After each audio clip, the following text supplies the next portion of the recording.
Bom, gente, contar uma particularidade para vocês. A minha mulher é arquiteta e ela projeta palcos para eventos assim como esse. Então, 360 graus, mega estrutura. E eu acho que agora, depois dessa experiência que eu vou ter, que vocês estão me proporcionando, eu vou poder dar opiniões mais úteis lá em casa. Então, muito obrigado. E eu queria agradecer ao convite da Rosana, do Raul, do Paolo para estar aqui com vocês.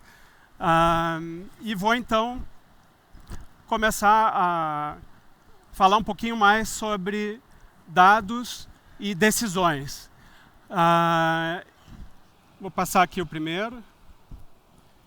Então, eu faço parte da SimilarWeb, que é uma companhia israelense de tecnologia e de inteligência de mercado. Então eu estou com parte da minha equipe que está aqui na plateia. Nós somos responsáveis por gerenciar as contas de todos os clientes da América Latina. E basicamente o que a gente faz é auxiliar esses clientes a tomar melhores decisões baseadas em dados. Então eu vou começar hoje a falar um pouquinho para você sobre... Eu vou dividir em 3 partes a nossa conversa. Eu vou falar um pouquinho sobre teoria, um pouco sobre prática, e no final eu vou trazer alguns dados bem atuais sobre o varejo.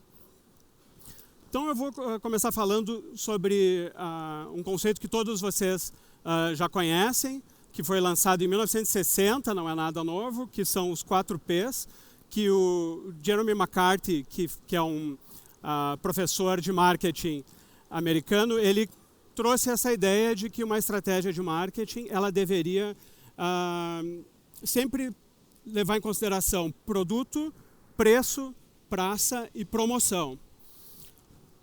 Vocês muito provavelmente já conheceram esses conceitos através do Philip Kotler, que não foi quem inventou, mas foi quem disseminou essa informação. Só que 33 anos depois, um outro professor de marketing, também americano, ele falou que os 4 Ps já não eram mais o conceito ideal, que a gente deveria falar em 4 Cs. E o que são esses Cs? Eles colocam em primeiro lugar o cliente. Então, é o foco em entender os desejos e as necessidades dos clientes e também pensar em custo, conveniência e comunicação.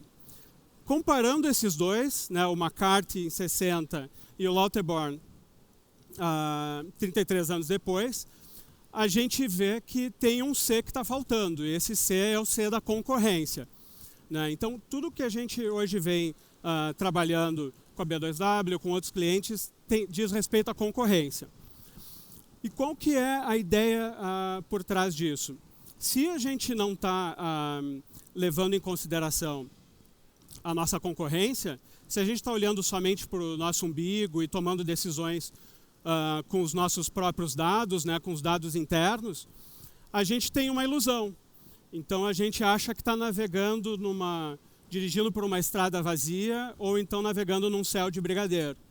Só que a realidade não é assim, a realidade é muito mais como essa estrada cheia de veículos, ela tem atalhos, ela tem obstáculos, ela tem oportunidades.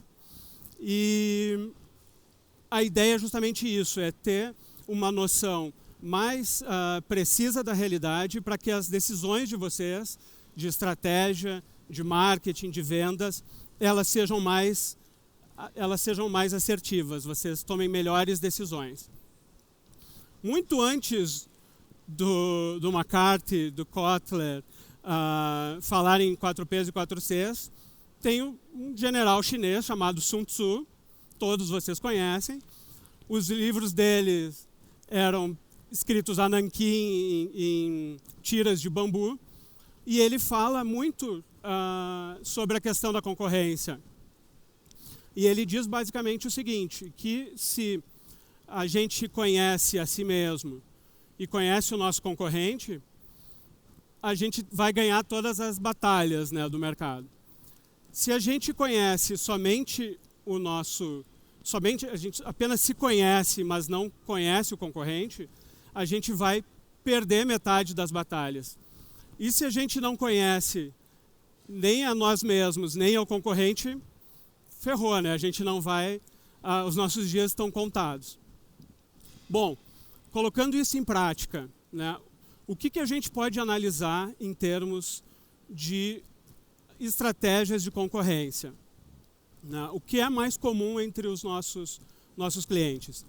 Basicamente, os nossos clientes eles comparam a sua performance com os competidores, eles buscam otimizar a aquisição de novos clientes através de uma otimização de fontes de tráfego, através de uma escolha mais acertada de mídia, e eles também buscam encontrar os melhores parceiros para alavancar as vendas no e-commerce. E daí existe uma série de ferramentas e soluções que ajudam as empresas em relação a esses 3 propósitos. Uma delas é uma ferramenta gratuita, vocês conhecem também, que é o Google Trends. E ele traz qual é o interesse de busca, o que as pessoas estão, nesse momento, interessadas em... estão buscando sobre uma companhia. Então, por exemplo, aqui eu vou trazer exemplos sobre os bancos no Brasil. Vocês logo vão entender por quê. E, de acordo com o Google, a gente tem hoje um crescimento cada vez maior do termo Nubank, por exemplo. Isso aqui reúne todas as buscas em relação a Nubank, é a linhazinha verde que está mais embaixo ali. E a gente percebe uma queda no interesse por outros bancos, como o Santander, como o Itaú, como o Bradesco. Olhando esse gráfico, parece que ainda o Nubank está muito longe desses demais bancos em termos de interesse. Outra ferramenta que pode ser muito útil para vocês é a nossa, da SimilarWeb, que é uma extensão de navegador, que quando vocês instalam no seu navegador, ele vai mostrar o que está acontecendo naquele site que vocês estão visitando. Então, pegando um exemplo, o site do Santander. Vocês podem ver ali no canto direito, que estou trazendo a informação da extensão, que a gente consegue ver a curva de audiência do site do Santander. Ele teve um pico, depois ele caiu um pouco. Se a gente olhar o Itaú, ele já está um tempo mais estável. O Bradesco ele cresceu e agora vem caindo. Quando a gente analisa o site do Nubank, por exemplo, a gente vê um crescimento intenso, contínuo. Se a gente juntar essas informações todas numa mesma tela, vocês vão poder comparar, né? Então, apesar de Bradesco, Santander e Itaú terem um volume de audiência mais alto nesse momento, a curva de crescimento do Nubank é muito maior. Logo, isso vai se equiparar. Se a gente olhar num detalhe, tem uma barrinha laranja embaixo dos dados do Itaú nesse momento, a gente vai ver que o Itaú é o site de banco onde as pessoas ficam mais tempo. Não necessariamente ficar mais tempo num site de banco é bom, porque pode ser que as pessoas estejam tendo mais dificuldade para concluir uma operação. Se a gente olha um outro aspecto também, é como as pessoas estão chegando até esses sites.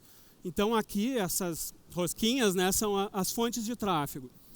Então a gente consegue ver, através dessa extensão, gratuitamente, que, por exemplo, na primeira, bem à esquerda ali, o Santander.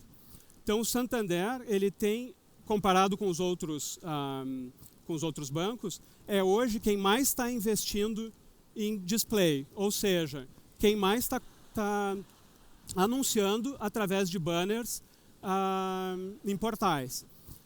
Se a gente pular para o Bradesco, hoje o Bradesco e o Nubank eles são aqueles sites que mais recebem tráfego através de busca. Logo abaixo, no Bradesco, vai mostrar que, em termos de tráfego com origem por e-mail. Quem melhor está aproveitando isso é o Bradesco.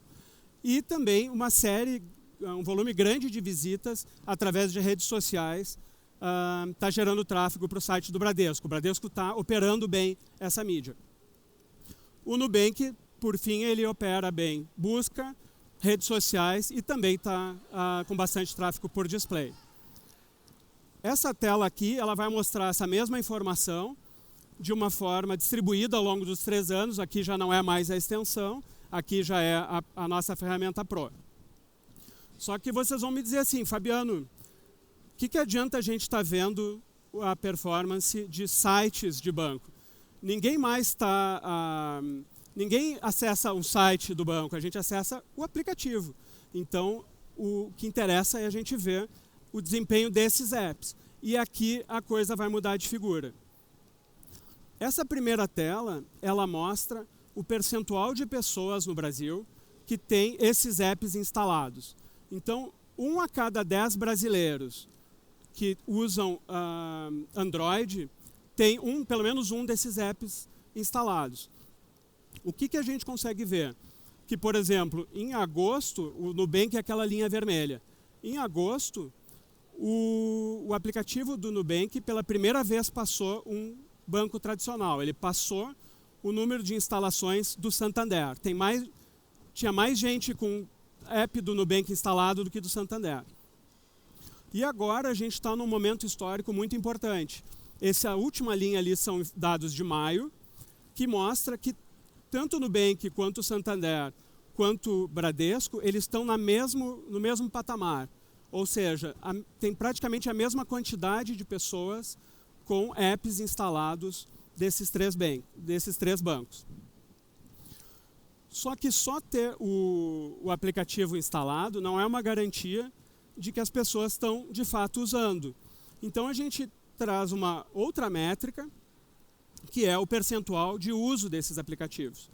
Então a gente consegue ver que por 2 meses consecutivos, pela primeira vez na história, o Nubank é o aplicativo de banco mais utilizado no Brasil. E vocês também podem ver quem é que perdeu a utilização. Então, por exemplo, o Itaú e o Bradesco, o Itaú e o Santander, eles estão com um comportamento mais ou menos semelhante em relação aos últimos meses. Mas quem teve uma queda mesmo é essa linha cor de laranja, foi o Bradesco. Então a gente consegue perceber que teve uma migração aí de utilização de usuários do Bradesco para o Nubank de uma forma mais intensa. Por que é importante conhecer, ter essas informações sobre a concorrência? Porque se daqui a pouco eu sou um gestor da área de marketing, da área de business intelligence de um desses bancos, e eu não estou vendo que isso está acontecendo, eu estou pensando que o Nubank está, como aquele primeiro gráfico que a gente viu, ainda muito distante, então eu não vou reagir a tempo e não vou tomar as melhores decisões para impedir, né, que eu seja alcançado pelo Nubank. E existe uma última informação que eu queria trazer sobre bancos para vocês, que é o volume de downloads. Porque aqui vocês vão enxergar ainda melhor como essa tendência de crescimento do Nubank ela está acentuada. Vocês vão ver que nos últimos meses ali tem uma inflexão, tem um ponto negativo, né? O que é esse ponto negativo? Ele é o final do ano. O que acontece quando acaba o ano? A gente faz resoluções para o próximo ano, né? Nem sempre a gente cumpre essas resoluções. A gente está lá na praia, entre Natal e Ano Novo, decidindo como que vai ser esse nosso novo ciclo de vida. Só que, pelo jeito, as pessoas estão cumprindo essa resolução que pode ter sido: vou passar a usar um banco que não cobre tarifa, ou vou passar um banco que me atenda melhor como cliente, ou que seja mais moderno. E foi exatamente isso que aconteceu. A partir de dezembro, o app do Nubank teve um disparo, uma disparada de downloads, enquanto que os outros apps, em especial o Bradesco, agora mais recentemente isso caiu. Tem uma questão que vai acontecer aqui, que vai ser interessante a gente acompanhar, que esses dados aqui eles são até maio. No mês de junho, o Nubank acabou com aquela fila de espera. Então, qualquer um pode se habilitar a ter uma conta Nubank agora. Então, esse gráfico de downloads ele vai crescer, tende a crescer de uma forma bastante intensa. Saindo um pouco do universo de aplicativos. Se a gente for, por exemplo, a gente pode analisar não só um concorrente diretamente, como pode analisar o comportamento de uma palavra-chave.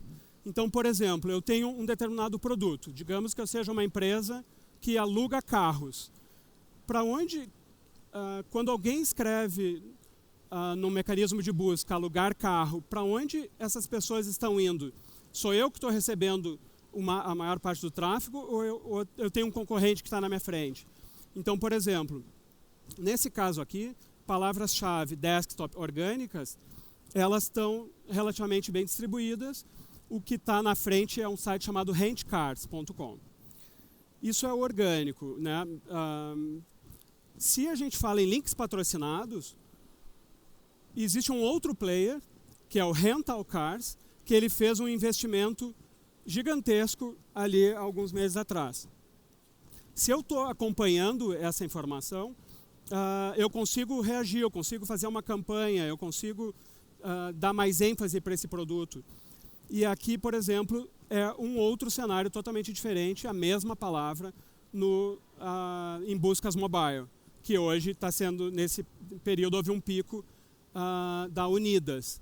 Então, vocês veem, diferentes, dependendo de onde a pessoa está buscando a mesma palavra, um concorrente pode estar dominando aquele cenário ou outro, né? Então, se eu tenho essa informação, eu consigo agir a partir disso.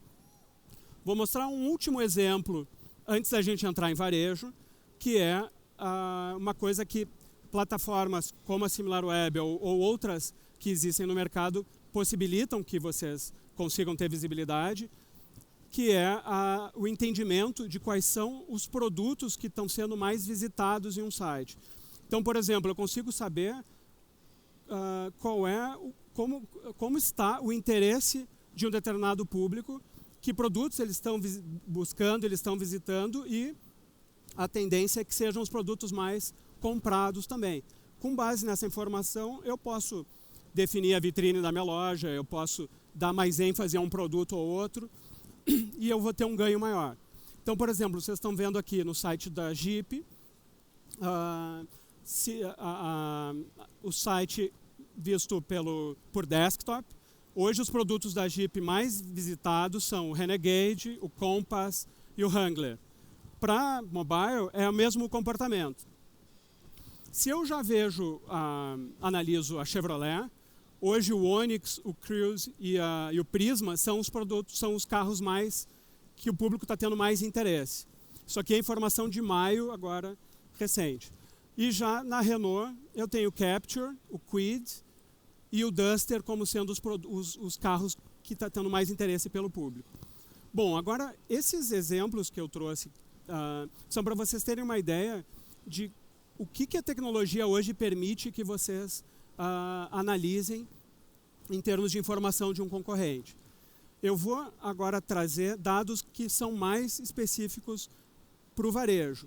Então, aqui eu vou apresentar dados que são específicos de e-commerce no Brasil, a partir dos 100 maiores sites de varejo. Isso são dados do mês de maio, são dados bem recentes. Agora, nos primeiros dias de julho, a gente vai ter os dados de junho consolidados. Então, somente no mês de maio, aconteceram mais de 1 bilhão de visitas a esses sites de e-commerce no Brasil. Isso é um número gigantesco. E não só ele é gigantesco, como ele é maior do que o mês passado. Ele é 4% maior do que o mês de abril. o que demonstra o interesse cada vez mais, apesar de crise, apesar de todas as coisas que estão acontecendo no Brasil, esse crescimento ele é contínuo. Uma outra coisa que é interessante vocês saberem é como que está essa relação. As pessoas estão acessando mais os sites através do computador ou através do smartphone. E hoje, 57% do tráfego de e-commerce ele vem do mobile. Para vocês visualizarem, então, quão importante é a gente ter uma estratégia adequada para mobile, um site preparado para mobile e pensar nessa dinâmica dos consumidores. Indo um pouquinho mais a fundo nesse ponto, hoje, em média, os sites de e-commerce no Brasil, eles são visitados por um período de 5 minutos e meio. As pessoas têm visitado mais de 6 páginas a cada visita e a taxa de rejeição é de 41%, ou seja, a cada 10 pessoas, apenas 6 permanecem navegando nesses sites. O que a gente pode fazer para aumentar esse aproveitamento ou o que a gente pode fazer para tomar melhores decisões em termos de vendas, em termos de marketing, com base nesses dados? Eu separei 8 recomendações. Lembrar que a gente tem os dados internos, mas que a gente não pode olhar somente para o nosso umbigo, a gente precisa ver a realidade como ela é. E não então, tomar decisões sem verificar esse cenário de concorrência. Escolher as ferramentas que podem trazer os insights certos para vocês. Aqueles que vão resolver os desafios que vocês têm. Sejam de venda, sejam de engajamento. Outra coisa é a criação de uma rotina.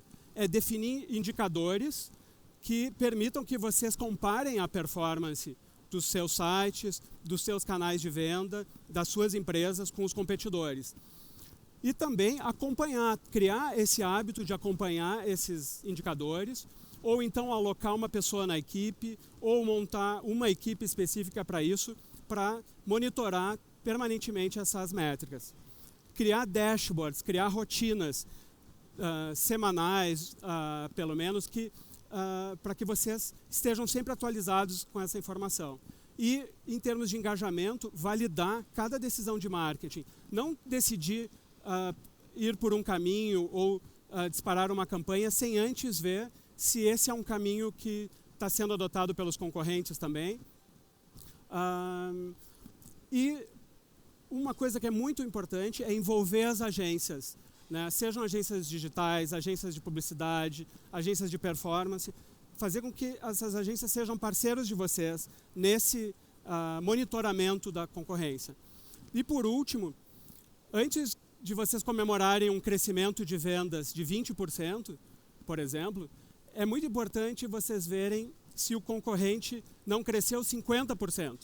Porque se ele cresceu 50% e vocês 20%, tem alguma coisa errada. Vocês estão perdendo uma fatia de mercado e estão felizes, enquanto talvez não deveriam estar tanto.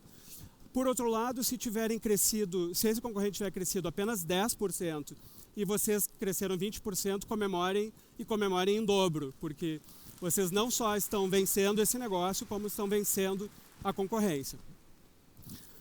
Então, gente, isso é um panorama que eu queria trazer para vocês, para tentar mostrar que existem soluções, existem ferramentas e tecnologia hoje que permite que vocês acompanhem o que está acontecendo com os concorrentes e, a partir disso, vocês tomarem melhores decisões, terem decisões mais seguras para conduzir os seus negócios no e-commerce.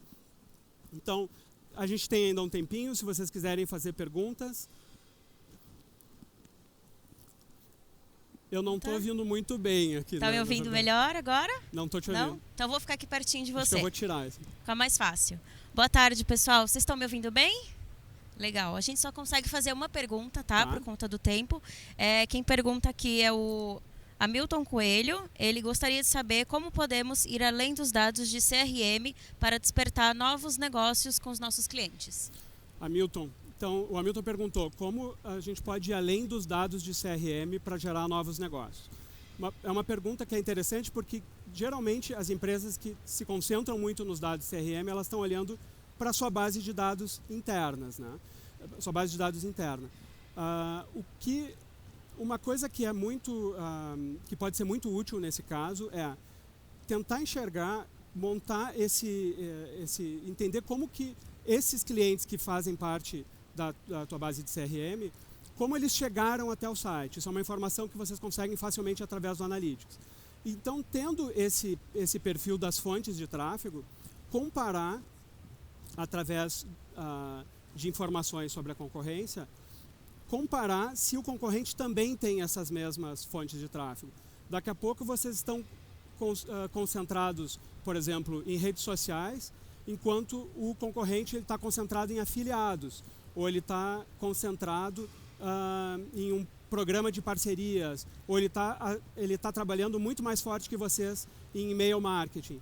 No momento que vocês têm essas duas informações, como acontece dentro da minha empresa e como acontece na concorrência, vocês podem daí experimentar estratégias diferentes e com essas experiências colher os novos resultados e a partir disso avaliar. Não, agora então eu vou fazer diferente, eu não vou fazer mais como eu fazia, eu vou adotar uma estratégia que um concorrente meu está utilizando. Ou, melhor ainda, comparar as estratégias atuais, ver quais são as que o concorrente utiliza, ver aqueles que o concorrente não está tirando proveito e apostar, ou pelo menos fazer um teste em cima da sua própria base em relação a essas estratégias. Porque daí é um espaço que não está sendo ocupado nem por vocês nesse momento, nem pelo concorrente. Geralmente é aí que estão as melhores taxas de crescimento, geralmente estão nesses espaços. Então tá, gente, muito obrigado. Foi um prazer, um privilégio estar aqui com vocês. Mais uma vez eu quero agradecer a Rosana, ao Paolo e ao Raul pelo convite, foi uma honra. E estou à disposição, todo o meu time está à disposição, contem conosco, ok? Muito obrigado, até a próxima.